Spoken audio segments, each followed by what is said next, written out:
सरकार की योजनाएं लोगों की सुविधा के लिए होती है, लेकिन जब सरकार की योजना ही संबंधित लोगों को अभिशाप लगने लगे, तब उसका विरोध शुरू हो जाता है। पहले स्थानीय ग्रामीणों के स्तर पर योजना के विरोध में आवाजें उठने लगती है। फिर उसके बाद राजनेताओं की आवाज उनके साथ मिलकर एक आंदोलन का रूप ले लेती है। ठीक ऐसी ही स्थिति सिकराहना नदी पर 56 किलोमीटर बनने वाले तटबंध को लेकर बन गई है। सिकराहना नदी पर बनने वाले बांध से प्रभावित होने वाले पूर्वी चंपारण जिला के सुगौली, बंजरिया और मोतिहारी सदर प्रखंड के कुछ गांव के ग्रामीणों ने अपना विरोध शुरू कर दिया है। ग्रामीणों के इस आंदोलन का समर्थन जिले के लगभग सभी दलों के नेताओं ने किया है। सिकरहना नदी पर प्रस्तावित तटबंध का विरोध कर रहे ग्रामीणों को पूर्व मंत्री के अलावा वर्तमान और पूर्व विधायकों का साथ मिला है। मोतिहारी स्थित प्रेस क्लब में एक सर्वदलीय बैठक आयोजित हुई, जिसमें नरकटिया के राजद विधायक व पूर्व मंत्री शमीम अहमद, कल्याणपुर के विधायक व राजद जिलाध्यक्ष मनोज यादव, निर्दलीय विधान पार्षद महेश्वर सिंह, पूर्व मंत्री व भाजपा नेता रामचंद्र सहनी, कांग्रेस नेता अखिलेश सिंह उर्फ भाईजी, जदयू नेता गोविंद सिंह समेत कई नेता मौजूद रहे। विधायकों और अन्य नेताओं के अलावा आंदोलित ग्रामीणों ने तटबंध निर्माण के विरोध को लेकर किसी भी हद तक जाने की बात कही है। बैठक के बाद नरकटिया विधायक व पूर्व मंत्री डॉक्टर शमीम अहमद ने कहा कि सरकार की यह योजना जनता को डुबाने के लिए आई है। ये जनता को डुबाने के लिए आई है। ये जनता, माननीय मंत्री जब हम लोग सरकार में थे तो ये योजना पास हुआ था, उस टाइम में बात चली थी, तो हम भी जाकर के माननीय मुख्यमंत्री से मिले थे। हमारे उप मुख्यमंत्री उस वक्त तेजस्वी प्रसाद यादव जी थे, तो इनसे भी मैंने कहा था, ये भी उनको माननीय मुख्यमंत्री को बोले थे, तो ये काम रुक गया था। लेकिन फिर इधर जून में मालूम चला कि जून महीने में 24 में इसको कैबिनेट से पास किया गया है। पास किया गया है, ठीक है, जिस तरह पास हुआ है उसी तरह फिर बैक हो जाए।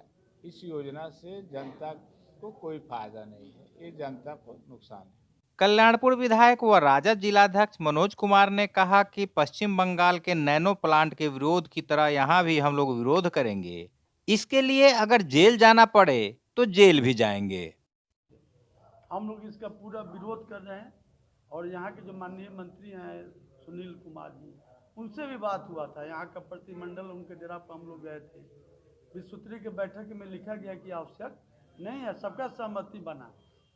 जिलाधिकारी भी बोले कि नहीं, कोई आवश्यक काम नहीं है, और अगर ज़बरदस्ती अगर सरकार इस पर काम कराएगी, अगर नहीं मानेगा लोग, अगर ठेकेदारी प्रथा के चलते अगर लोगों के जीवन को हानि होगा, खेती को, तो ऐसे ही वहाँ नैनो का हुआ था बंगाल में, और ममता बनर्जी जब लाठी लेके खड़ी हो गई तो नैनो वाला कहाँ भागे तो पता नहीं चला।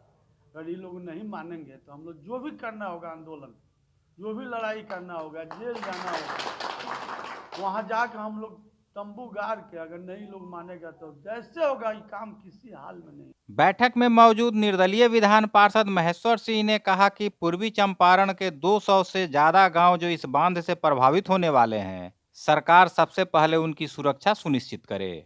कि नेपाल की तरफ से 23 सहायक नदियाँ आती और बांध बंद और बंधा गया, तो उस नदी का पानी कहाँ जाएगा? तो 12 मासी, सिर्फ बरसात के दिन में ही नहीं, वो 12 मासी नदी हो जाएगा इन लोगों का घर द्वार। मानिए बांध बंधा गया, बांध के बाहर ही लो है, अब बांध के इधर से नेपाल की तरफ से 23 सहायक नदियाँ आती है, तो उसका पानी कहाँ जाएगा? फिर सिकराहना में अगर उसका पानी नहीं गया तो इन लोगों का घर द्वार तो सब चौपट हो जाएगा, और बाढ़ के दिन में तो डूबना ही डूबना है, इतना तो तय ही है।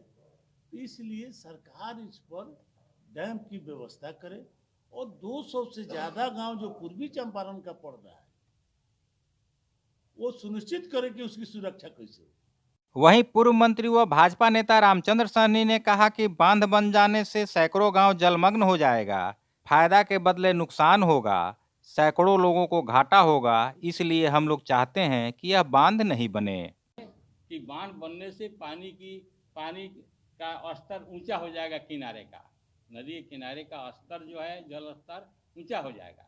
और ऊंचा होने से वो घर जितना है, जितनी बसावट है, बसावटें बर्बाद हो जाएगी, घर के ऊपर पानी बहना शुरू होगा, और उस जो सिल्ट होगा, केवल बलुआही जमीन रह जाएगी, और घर भी बर्बाद हो जाएगा, तो नुकसान होगा।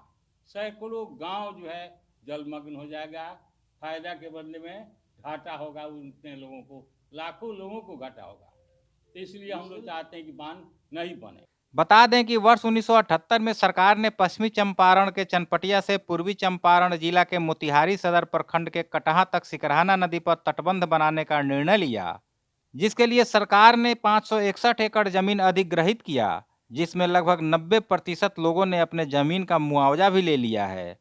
लेकिन वर्ष 1980 में पूर्वी चंपारण के सुगौली और बंजरिया प्रखंड के लोगों ने प्रस्तावित तटबंध का अचानक विरोध करना शुरू कर दिया, जिस कारण उस समय तत्कालिक सरकार ने सिकरहाना नदी पर बनने वाले तटबंध के मामले को ठंडे बस्ते में डाल दिया।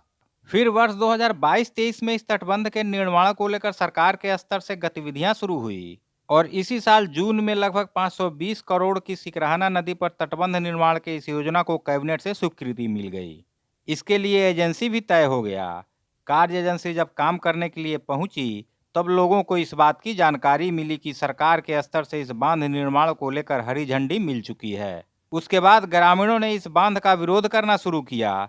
तटबंध निर्माण का विरोध कर रहे ग्रामीणों को अब जनप्रतिनिधियों के साथ अन्य राजनेताओं का साथ मिल गया है और जनप्रतिनिधियों ने तटबंध निर्माण के विरोध में उठने वाली आवाज में खुलकर अपनी आवाज मिलानी शुरू कर दी है।